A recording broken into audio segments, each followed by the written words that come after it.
Akka addunyaatti Itoophiyaa keessaa immoo naannoon Oromiyaa dilbii qabeenya tuurizimii uumamaa fi namtolcheetiin kan badhaadhanii ta'anis gara fayyadama dinagdeetti seensisuu irratti garuu hojiin hojjetame hagas maraa kan taanedha koomiitiin kan ka'u. Keessumatti immoo tuurizimiin ammayyaa Itoophiyaatti erga jalqabeetii waggoottan 50 lakkoofsisus xiyyeeffannoo dhabuun isaa biyyittii hedduu miidheera kan jedhani Koomishinii Tuurizimii Oromiyaatti Daayireektara sabquunnamtii kan ta'ani obbo Ifabaas Abdullahaab waggoottan dhiyootiin as garuu xiyyeeffannoon guddaa misooma damee tuurizimiitiif kennamuudha kan himani. Akka mootummaa federaalattis akka naannoottis seektarri tuurizimii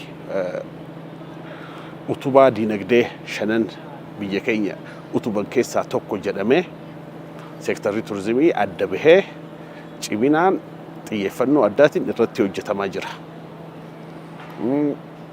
Akka naannoo Oromiyaatti hojii bal'aatu waggoota shanan kana asitti keessattuu waggoota sadeen kana waggoota darban sadeen keessatti halkanii guyyaadha kan hojjetamaa ture seektara tuurizimii kana misoomsuu fi madda galii taasifachuudhaaf dinagdee naannoon keenya maddisiisu dabaluudhaaf baay'ee halkanii guyyaa hoggansa hundaan hojjetamaati kan ture. Koomishiniin Tuurizimii Oromiyaa hundeeffamee qabeenya Oromiyaan qabdu adda baasuu fi beeksisuutiin hojii hojjetame agarsiisuu xiyyeeffannoo damichaatiif kenname ta'us obbo Ifabaas himanii jiru. Hojii damee kana yeroo gabaabaa keessatti hojjetame kunis bu'aa dhugumatti tuurizimiin xiyyeeffannoo argatee jennaan dinagdee naannoorra darbee dinagdee biyyaa keessattis gahee hammamii baachuu akka danda'u agarsiisuu danda'u isaati kan dubbatani. Tajaajilaa fi oomisha tuurizimii dhaabbilee kannan leenjisuu irratti isaan gahoomsuu irratti dargaggoo fi hawaasa naannoodhaa gurmeessuudhaan akka carraa hojii argatan taasisuu irratti kan hojjetamaa ture. Bara darbe akkuma naannoo Oromiyaatti galiin seektara tuurizimii irraa argame qarshii biliyoona 9.6 kan ta'e hojiilee bal'aa waggoota sadeen kana keessatti hojjetamaniitu amma mul'achaa dhufe jechuudha. Haala dateen inisheetiivii misooma damee tuurizimii ministeera muummee Itoophiyaa Dr. Abiyyi Ahmadiin maaddiin shaggariif maaddiin biyyaa fi maaddii dhalootaaf jedhuun hojjetamanii dilbii damee tuurizimii Itoophiyaan qabdu ifatti kan agarsiisee ture. Ijaarsi piroojektota kunneen yeroo ilaalamuutti sadarkaa idil addunyaa kan eegan ta'uun isaanii caalaatti fayyadamummaa uummataa gama mirkaneessuutiin illee muuxannoon guddaa kan irraa argame ta'uu kan himani obbo Ifabaas. Kanaaf immoo piroojeektii ikootuurizimii wancii dandii kaasuun ni danda'amaan dubbatani. Irra deemtu bakki teessu wanni dhaabaman wanni tajaajila kannan hundi haala itti hojjetame yoo garte biyyi teenya kan itti boonuun irra jiraattu itti fayyadama hawaasaa yoo fudhanne manneen qonnaan bulaaf ijaaraman meeshaaleen manneenii qonnaan bulaaf guutaman baay'ee kan nama dinquu fi biyya keenya keessatti biyyoota biraa tuurizimii irraa faayidaa baay'ee argachaa jiran keessattuu kan yeroo baay'ee hin mul'annedha.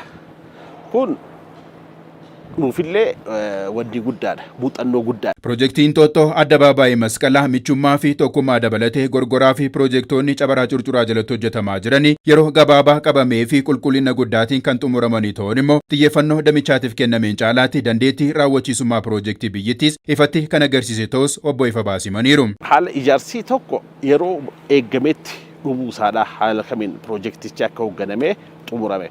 Biyya keenya keessatti yeroo baay'ee piroojeektiin ni jalqabamaa ni xumuramaa yoo xumuramus akkasitti diiteeliin tokko tokkoon ilaalameetii miti kan xumuramu. Kun gubbaa gaditti alaa keessatti jalaa gubbatti hundi sadarkaa isaa eeggate diiteeliin tokko tokkoon isaadha xiyyeeffannoo addaatiin kan hojjetame ta'uudha kan mul'isu. Kun ittiin boonuu qabna. Seektarri tuurizimii kana akkuma jiddugala beekumsatti fudhachuu danda'a.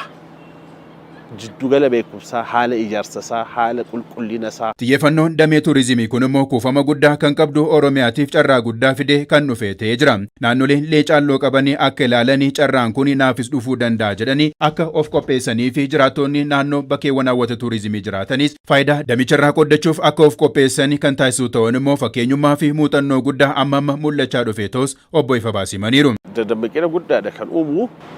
Ijallee banannee akka laallu qabeenya qabnu waan qabnu dandeettii qabnu humna qabnu ija banannee akka laallu ija banannee laallu qofa biti san faayidaa akka irraa argannu faayidaa irraa argachuu qofa biti faayidaa irraa arganne saniin of jijjiirree maatii keenya jijjiirree akka biyya jijjiirru. Idaamni warreen kana hundaa immoo badhaadhina hunda galeessaa Itoophiyaan irra ga'uuf yaaddeef galtee guddaa karoora dinagdee damee daneessaa akka biyyaatti qabe milkeessuufis agarsiistuu guddaa ta'us dubbataniiru.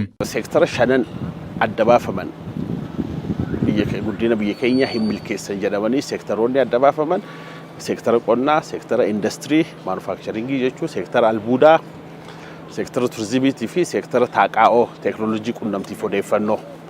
Seektarri shananuu walqixa deemaa walqixa hojjechaa jira. Gara teeknooloojii qunnamtiif odeeffannoo fudhannee kan teeknooloojii biyya biraatii finnuudha. Kun garuu qabeenya qabnu.